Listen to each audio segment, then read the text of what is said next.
లక్ష్మీదేవి మనకి డబ్బులు ఇచ్చేది. లక్ష్మీదేవి వరాలు ఇచ్చింది. మనకు డబ్బులు ఇస్తుంది.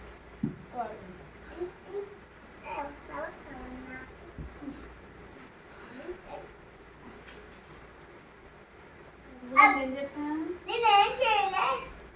ఇదిగో ఇక్కడ ఉన్నాయి ఇంకొంచెం. ఇక్కడ పెట్టుకోండి. విడిగా మిగిలితే కట్టా.